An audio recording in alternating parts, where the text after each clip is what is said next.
Tudo bom, gente? Tudo bem com vocês? Vocês que são pensionistas militares, que são militares, sabem todos os direitos que o militar não tem. Toda a vida de renúncias, na verdade, que o militar está sujeito. O militar não tem direito ao FGTS, não tem direito a adicional noturno, a hora extra, não tem direito à periculosidade, insalubridade, sindicalização, direito à greve, se filiar a partidos políticos. O militar é o único que faz um juramento de defender a pátria com a própria vida. Nenhum trabalhador faz isso, nenhum servidor faz isso. Você já sabe disso. Mas como muita gente não sabe, eu vou trazer para vocês aqui,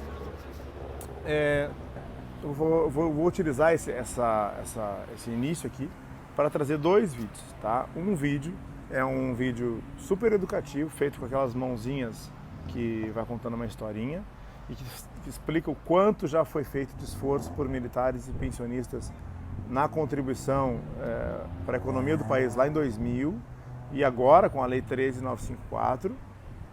Tá? E o outro vídeo que eu devo trazer aqui também é um vídeo muito detalhado sobre... São vídeos até antigos, de 2017, sobre... são vídeos que falam que o próprio militar não tem previdência, que a vida do militar traz todas essas ausências de direitos, e isso deve chegar à sociedade civil para que parem de criticar militares e pensionistas militares do jeito que vem fazendo. Então eu vou fazer um chamado a vocês que compartilhem muito esses dois vídeos, tá? Eu vou utilizar essa mesma introdução para um e depois para o outro. E eu vou pedir a vocês muito que compartilhem esse vídeo até isso chegar no civil, até isso chegar nos ministros e até isso chegar nos nossos deputados, para que eles entendam um pouco disso. Então o vídeo está super didático, esse vídeo que traz as mãozinhas desenhando ali. E depois os outros dois vídeos são vídeos antigos, olha só, são vídeos de 2017 dos militares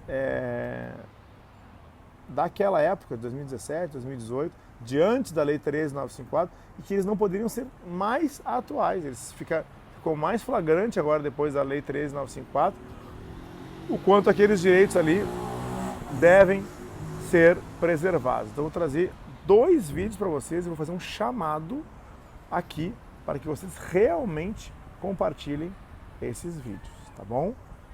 Eu vou fazer as honras da casa aqui e lembrar vocês que o nosso e-mail é o atendimento@augustoleitãoadvocacia.com.br, e se você quiser conversar conosco diretamente por WhatsApp, é só clicar na descrição do vídeo aqui embaixo e nos procurar diretamente no WhatsApp, tá bom? E se você for novo por aqui, pausa o vídeo agora, se inscreva no canal aqui embaixo, ative as notificações e deixe seu like. Compartilhe nosso conteúdo e comente, quem sabe o seu comentário não vira, o Augusto Leitão responde. Passe nas nossas redes sociais, nós temos o meu Facebook e o meu Instagram, o @Augusto Leitão. Lá você encontra trailers, vídeos e algumas frases que você pode salvar e compartilhar. É o @Augusto Leitão, me segue por lá também. Conheça meu site, augustoleitãoadvocacia.com.br, e faça tudo isso que eu falei para que o YouTube entenda como relevantes nossos vídeos, como relevante nosso conteúdo, e entregue ele sempre para você e para mais e mais pessoas. Um abraço a todos, fiquem com Deus e até o próximo vídeo. Compartilhem esse, tá? Para chegar no civil, nos ministros, nos deputados e senadores, tá bom? Eles precisam entender isso e parar de falar inverdades e informações totalmente equivocadas, para dizer o mínimo.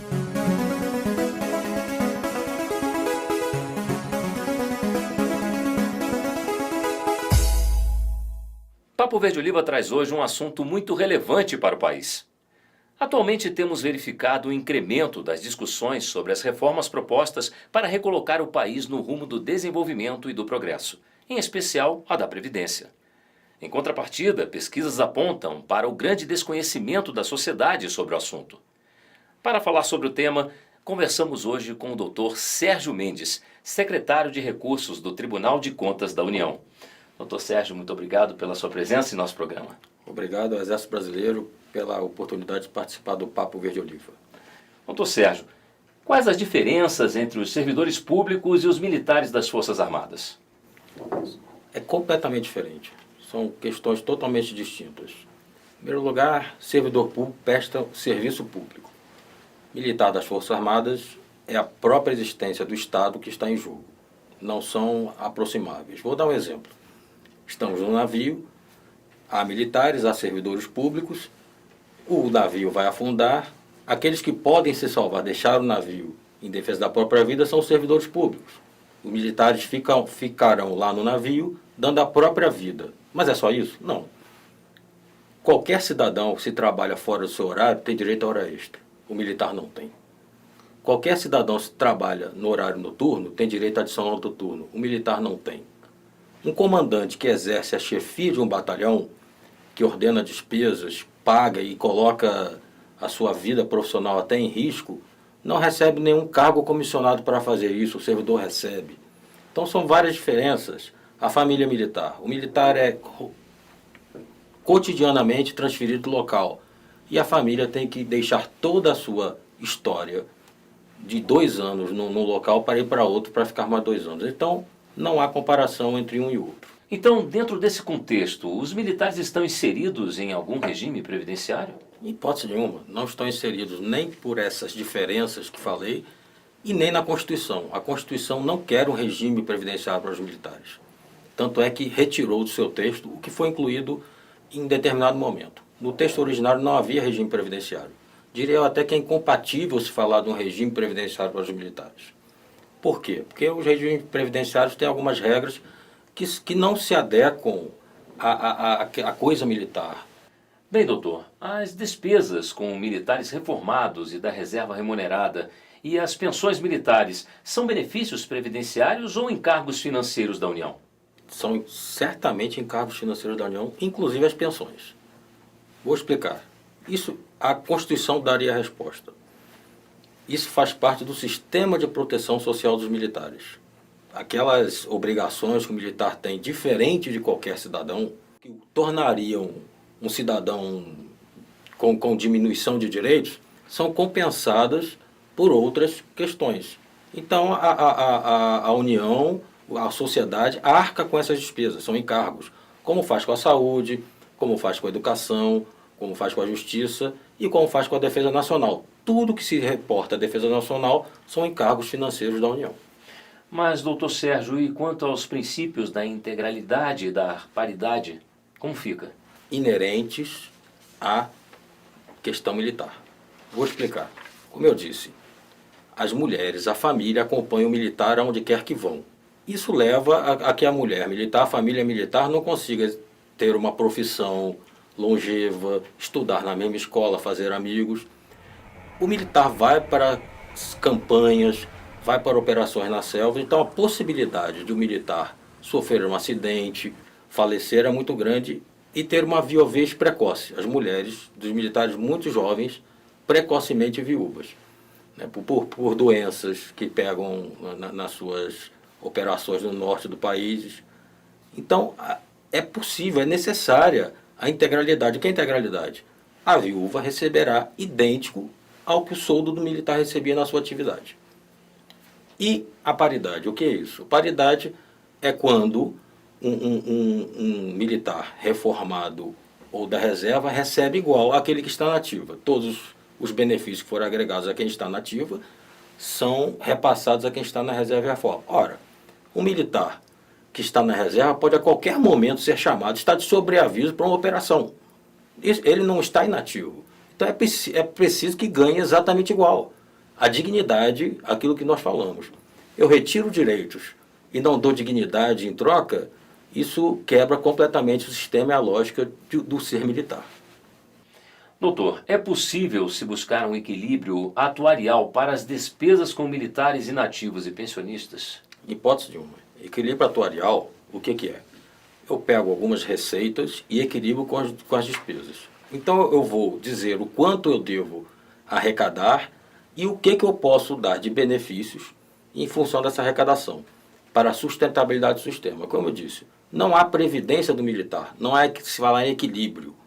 O que há é a sociedade saber qual é a importância das Forças Armadas, que está na Constituição, para a própria existência desse Estado, dessa nação, e dizer, eu vou gastar com os militares o que for necessário para manter este meu status quo, esta minha proteção do Estado. Portanto, não há que se falar em equilíbrio atuarial para um sistema constitucional dos benefícios militares.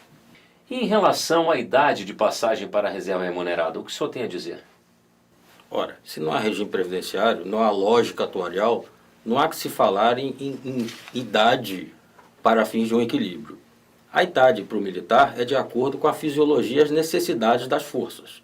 Eu não vejo como uma operação, um combate corpo a corpo de um soldado aos 60 anos, né, contra um inimigo de 23. Isso é impossível. Então, a lógica das Forças Armadas é uma lógica que vai influenciar também na idade. A idade não é uma questão previdenciária, é uma questão das Forças Armadas. São lógicas completamente distintas.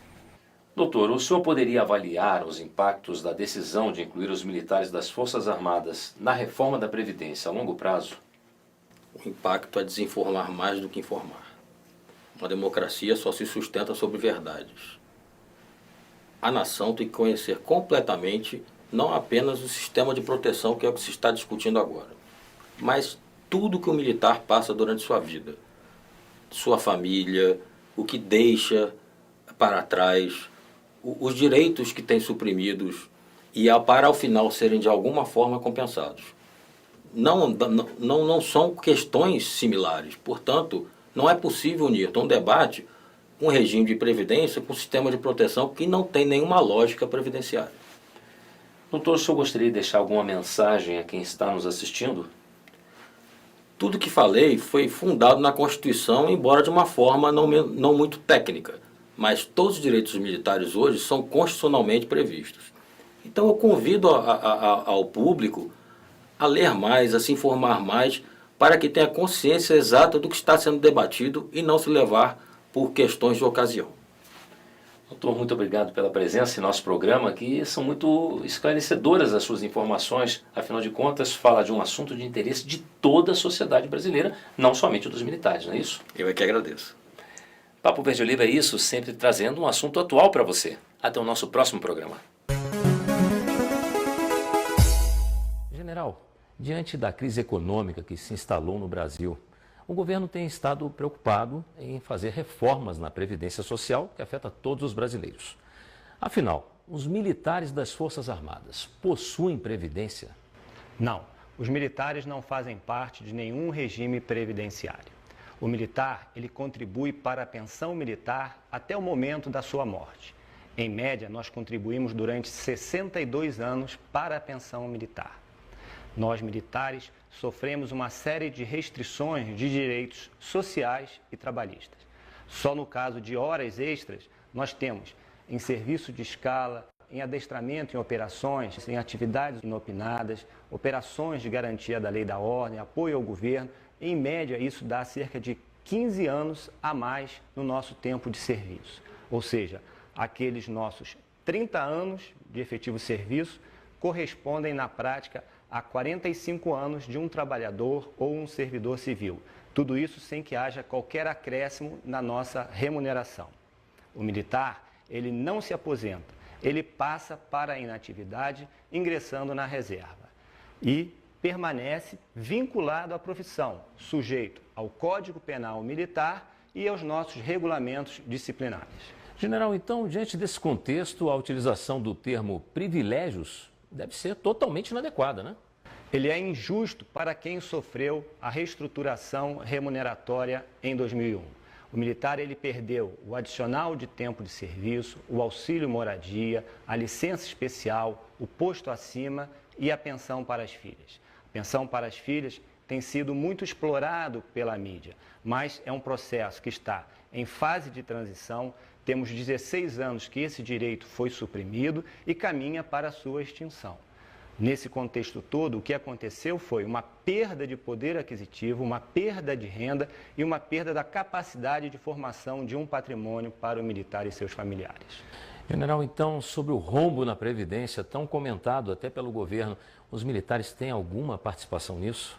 Bem, estudos do governo mostram que as despesas em relação ao PIB saem de patamares de 8% para até 18% em 2060. Enquanto nós, militares, essa curva laranja, estamos numa situação decrescente. Então, esse cenário não é adequado para os militares. A nossa reforma, ela aconteceu lá em 2001. Nós temos procurado, através da paridade, da integralidade, evitar o incremento dessas perdas. Nós temos mantido contatos com o governo e acompanhado as suas declarações e nos tem sido sinalizado que a nossa situação ela ficará para uma fase posterior. Essa oportunidade nós poderemos discutir algumas perdas de 2001 e até mesmo retificar algum daqueles pontos. As Forças Armadas estão unidas em torno desse tema. Nós temos um grupo de trabalho estudando diversas situações com o objetivo maior de garantir a proteção social ao militar e a seus familiares. Nós buscamos criar as condições para aquele compromisso de sacrifício da própria vida, se preciso for, a dedicação exclusiva e a disponibilidade permanente sejam reconhecidas e adequadamente recompensadas.